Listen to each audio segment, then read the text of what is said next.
What up, PTP subscribers? In this video, we are going to export stems and set them up in Ableton Live so that you can run them for your shows or worship services or what have you. So let's get into that.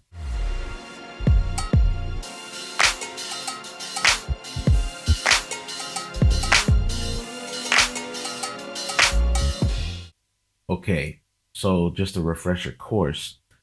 This is the song that I did. If you can go back on your dashboard, you can go back a few videos, and you will see me actually tracking this out. I track this out from start to finish. It goes like this.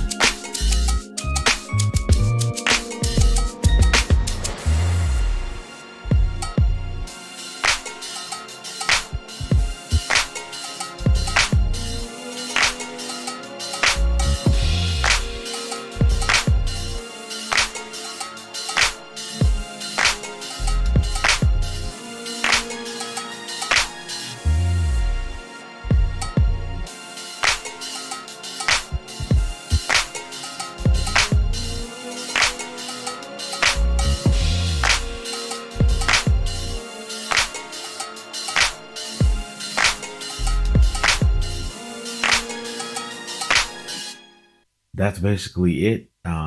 If you go back to that video, that's actually a 4-part series. And again, I do that because I know I told you that these videos would be weekly. And so one video per week, and I break it up into so many parts so that one, you're not inundated with all this information at one time and these big old long videos that take up a bunch of bandwidth and server space. I do my videos in 15 minutes at a time. And so I do that so that you're not overwhelmed with all this information and then have to find the part that you left off at. If I do them in series, then you can take a look at one week and the next week take a look at the other, because everybody's busy doing their own thing. Anyway, you can go back to that video and you can actually see in those 4 videos how I did all of that from start to finish, the mix and everything. So now we are going to export the stems out so that we can set this up in Ableton so that we can trigger these 2 parts of the song. I have of 2 parts. Let's say chorus and verse, and I've marked them with the marker in Studio One. Now, in order to export these stems correctly and easily, so you don't have to worry about doing a bunch of arbitrary work in Ableton Live, what I do is I export the stems parts at a time. So I'll export the chorus section from the first measure to the last measure of the chorus section, and I'll export each instrument. I'll export my drum bus, which consists of all the drums. I export all the other instruments: bass, my spacey Rhodes, my guitar bell, my voices, my synth voices, strings, and an effects bus. I have more than one effect track.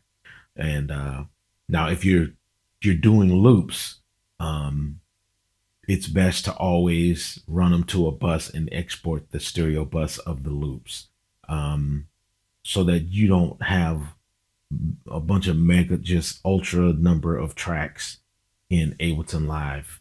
Okay, so I export the chorus with those stems, and then I export the verse with all of those stems, and I actually have those right here.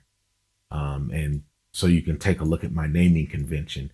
Now this is going to make it easy for you, so make sure you put the part of the song that it is, in the folder that you're putting this stuff, you want to name the folder, the name of the song, and the tempo.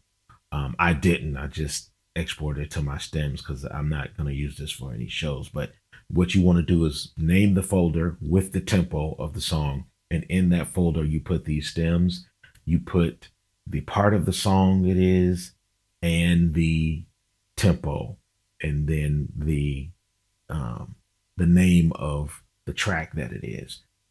For me, and a lot of other DAWs do this too. It'll have an automatic naming convention. You just tell it, what prefix you want, and it automatically names the tracks. Okay, so I have my bass, drum bus, effects bus, guitar, spacey roads, synth voice, voices, and all of that. Okay, so yeah, so let's get into it over here in the Ableton side. Okay, so we are here in Ableton. Now I'm not going to do some huge elaborate breakdown of how Ableton works. You can actually go to ableton.com, and ableton.com has tutorials from start to finish on how Ableton Live software works, and how to maneuver and how to get into it and all of that.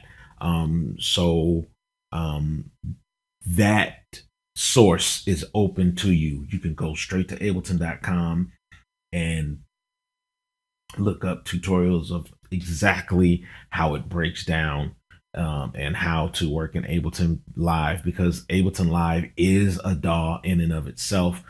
You don't have to use Studio One or Pro Tools or anything like that. I just track in Studio One.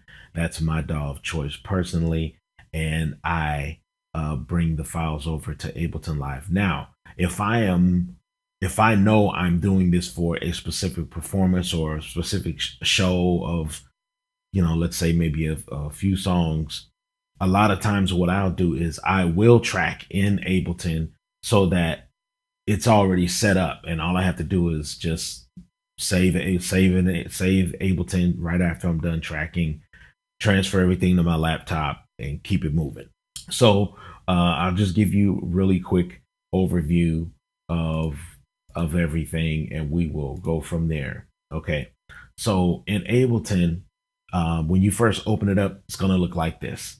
Okay, what we are used to, most DAW users, we're used to this. We're used to the track view.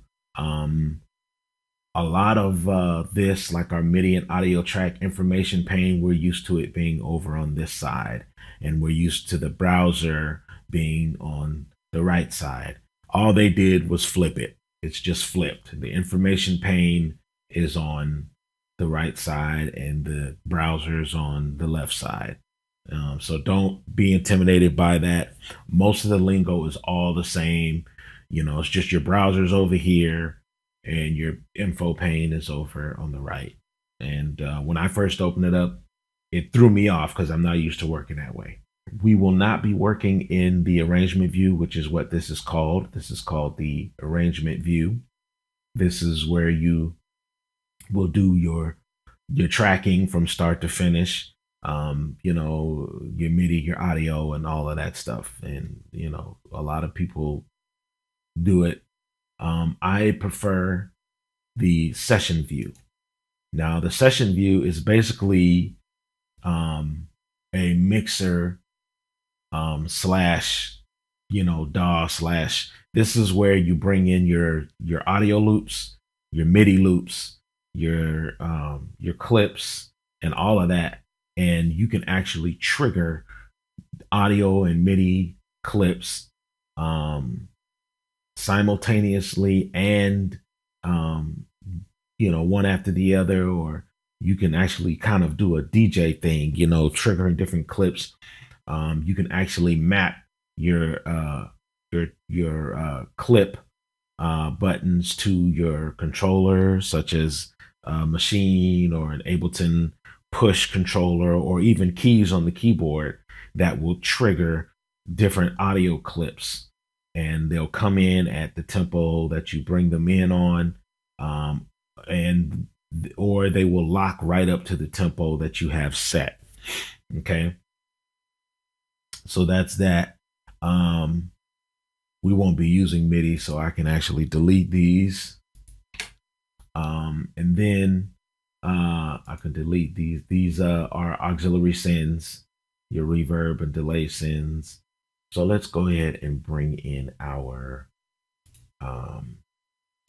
stems. Let's bring in our stems from the chorus. Okay.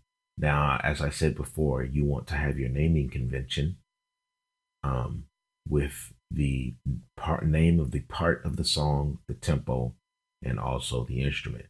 And so the tempo is 97, as you can see. You want to come here and change your tempo to 97.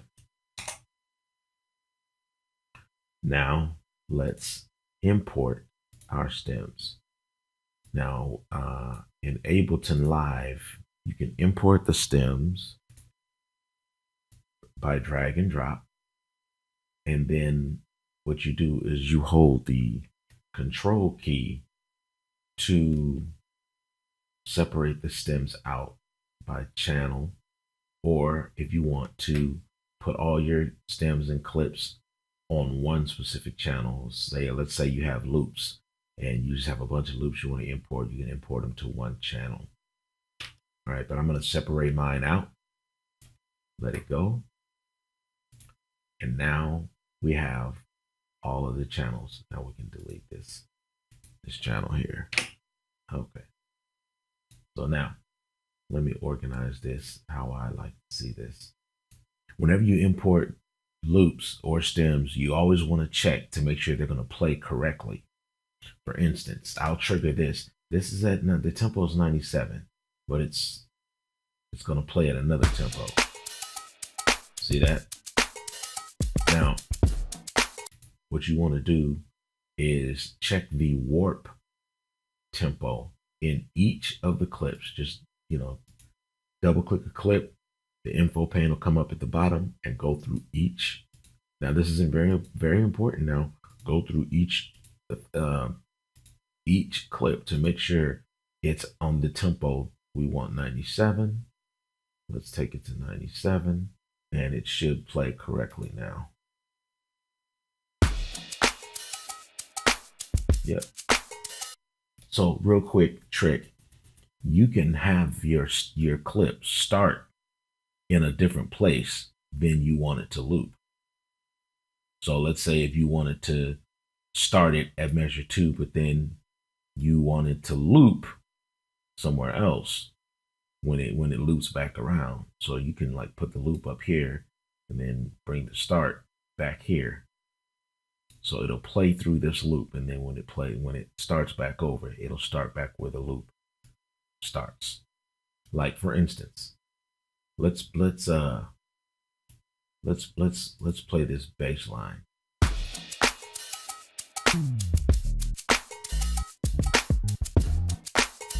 Okay, so you hear that? So what we want to do is we want to start everything at measure 1, but the loop starts at measure 2. Okay, so now let's play.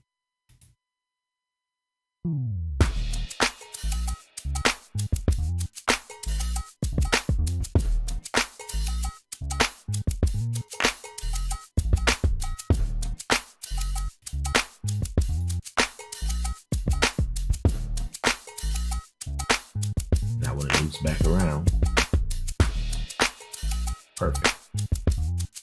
Let's make sure all of them do that.